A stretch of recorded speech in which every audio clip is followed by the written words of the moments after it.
Olá, meu nome é Gustavo Serafim.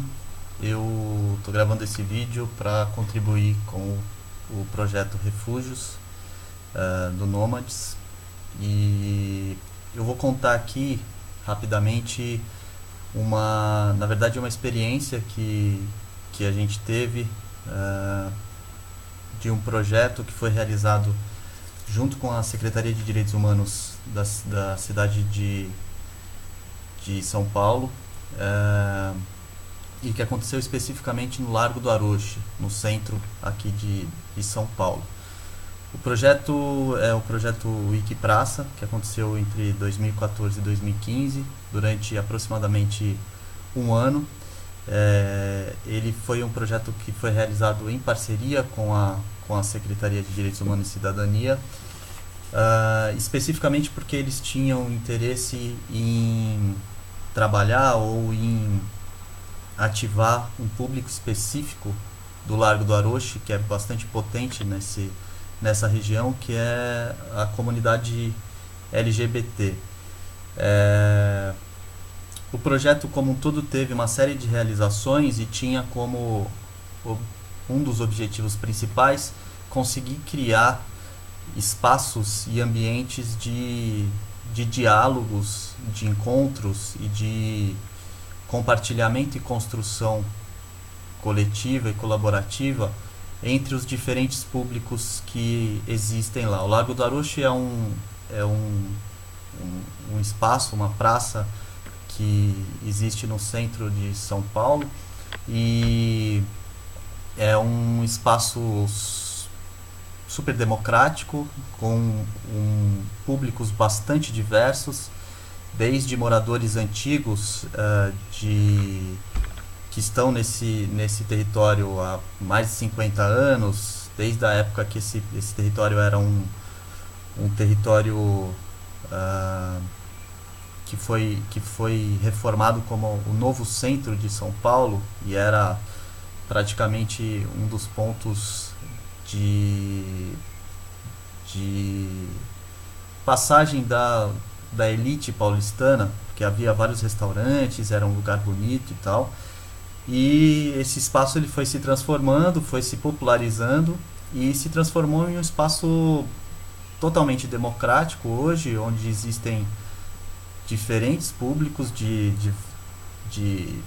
diferentes idades e classes sociais que convivem nesse território de uma maneira, assim, que eu diria, de tolerância.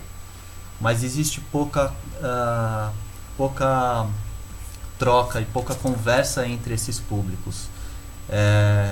Nós entendemos esse espaço como um espaço de conflito porque, diante de tanta diversidade, obviamente, em alguns momentos existem alguns atritos entre esses públicos, principalmente esses públicos que são quase que antagônicos.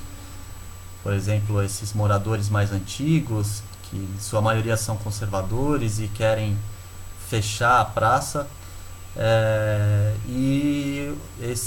essa comunidade LGBT, que é muito forte lá e que dentro da própria comunidade já existem algumas diferenças entre cada uma das letras que representam esses grupos, mas existem visões muito diversas para esse espaço público, né?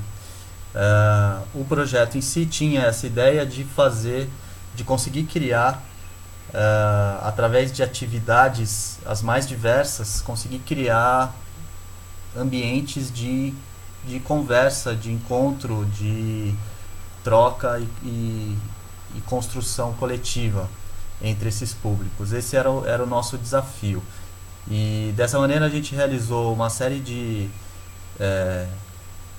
atividades, desde workshops, que eram workshops mais de construção de mobiliário, por exemplo, até algumas atividades mais lúdicas, do tipo aulas abertas de teatro, até a construção de uma horta colaborativa, até vários debates que a gente realizou, convidando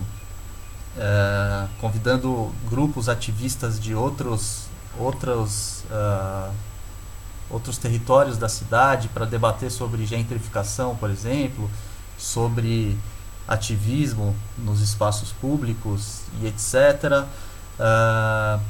E a gente também realizou uma série de ações dentro do escopo do projeto, muito relacionadas às possibilidades geradas pelas ferramentas e plataformas digitais, né? Nós tínhamos muito essa ideia de trabalhar com o conceito de territórios híbridos, né? Utilizando os territórios digitais e o território físico de maneira muito orgânica, fazendo com que os conteúdos que fossem desenvolvidos no território físico pudessem refletir ou ser desenvolvidos no território digital e vice-versa. Então esse também eram algumas camadas que a gente tentou desenvolver ao longo de todo o processo. E também de uma forma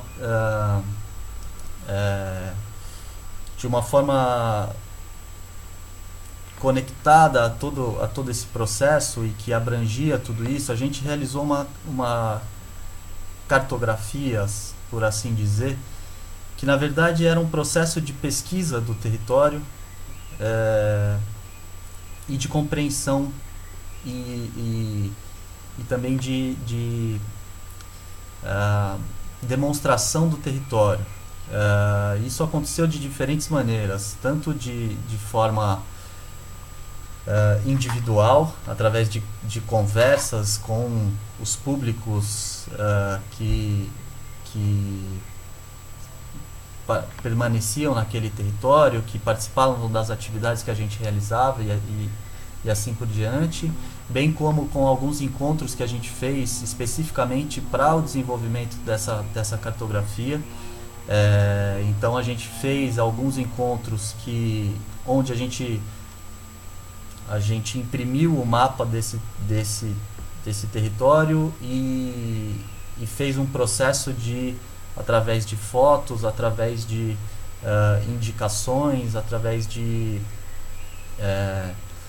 anotações no próprio mapa. A gente foi identificando desde lugares importantes, lugares de afetos e emoções levantados pelas pessoas que estavam participando, até equipamentos públicos, até lugares de conflitos e assim por diante, né? Dessa maneira a gente tinha um olhar especificamente para o território físico, construído de forma coletiva e colaborativa. Mas além disso a gente também construiu o que a gente chamou de uma espécie de mapa mental, mapa de afetos que as pessoas tinham. Então a gente construiu a partir de alguns mapas abertos de conexões de ideias e de referências, também de forma mais colaborativa, e nesse espaço público a gente foi construindo esse mapa, e ao longo de todo o processo. Além disso, a gente fez também alguns desenhos à mão mais artísticos ou poéticos, que representassem esse território, assim, tendo como referência alguns trabalhos de artistas que atuam nessa linha, assim. E na verdade a gente construiu, a partir todas essas referências, a gente construiu um mapa que a gente entende muito mais como um mapa mental de referências e possibilidades, que a gente depois colocou em uma plataforma, que é uma plataforma chamada Kumu.io, que é uma plataforma onde você consegue criar mapas que são espécies de mind maps, mas que você tem a possibilidade de subir vários tipos de arquivos, de fotos, de vídeo, de texto, e também de criar uma rede, um rizoma mesmo, dentro desses pontos. É uma plataforma que você consegue também fazer com que outras pessoas possam entrar e colaborar, incluindo os seus conteúdos e informações. E aí, de certa maneira, a gente desprende do território, né? A gente vai para um outro lugar, com a construção desse mapa mental, a gente vai para uma outra construção desse espaço, e desse território a partir das referências, das afetos e de como as pessoas imaginam, e se envolvem com o território, não especificamente no físico, né? A gente queria entender melhor como que funciona isso, em outros níveis mesmo, né? No digital e tal. Então foi basicamente isso que a gente fez. Assim, esse mapa ele tá online, eu posso depois compartilhar com vocês. Eu não lembro se a gente chegou a complementar ou incluir todas as informações que a gente colheu ao longo do processo, de grupos, de conflitos, de assuntos, de possibilidades que existem ali, de carências que existem no território, que foram levantamentos que a gente foi fazendo durante todo esse processo, obviamente ouvindo muita gente, registrando, também estimulando as pessoas a participarem dentro das plataformas que a gente usava, o TitanPad, obviamente as plataformas Facebook, Twitter, Instagram e tal, mas a gente também estimulava muito as pessoas a colaborarem e compartilharem conteúdos sobre os processos que tinham ali, e a partir disso a gente também ia coletando informações para ir construindo essa cartografia, né?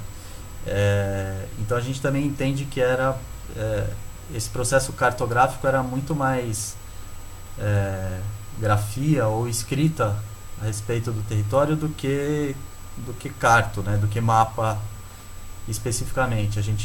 A gente se prendia ao território enquanto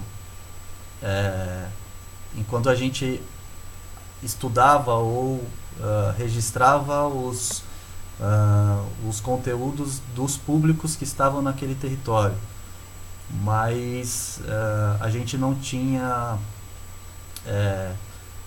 nenhuma pretensão de ficar circunscrito àquele território, até porque o território ele é delimitado por linhas ali que obviamente não fazem muito sentido dentro da construção do que é o significado desse lugar, né? Então foi mais ou menos essa metodologia que a gente usou para fazer um processo de pesquisa e ação mesmo, né? Dentro desse território, que era ao mesmo tempo que a gente foi pesquisando sobre os públicos, sobre os grupos que existem, os agentes locais, os espaços de conflito, os espaços de conexões, as possibilidades, e ao mesmo tempo que a gente pesquisava, que a gente tentava buscar essas informações e levantar e registrar, a gente fazia uma série de atividades que conversavam com essas pesquisas e que a gente ia nesse processo de pesquisando e realizando e atuando no território, e sempre obviamente envolvendo coletivos que atuavam nesse território ou em outros territórios, e a gente trazia esses outros coletivos para participarem também, e ativando mesmo essa comunidade local a partir da diversidade imensa que existia ali. obviamente é uma série de, de dificuldades que a gente encontrou, uma série de erros também e acertos nesse caminho. Esse foi o projeto piloto, então foi a primeira vez que ele aconteceu dessa maneira. Mas o interessante é que a gente conseguiu identificar uma série de ações e metodologias, tanto nessa forma de pesquisa e ação, que são bastante interessantes para construção de políticas públicas mesmo. É, por isso até que esse projeto foi realizado em parceria com a Secretaria de Direitos Humanos e Cidadania. É, bom, eu acho que é isso. Eu fico à disposição se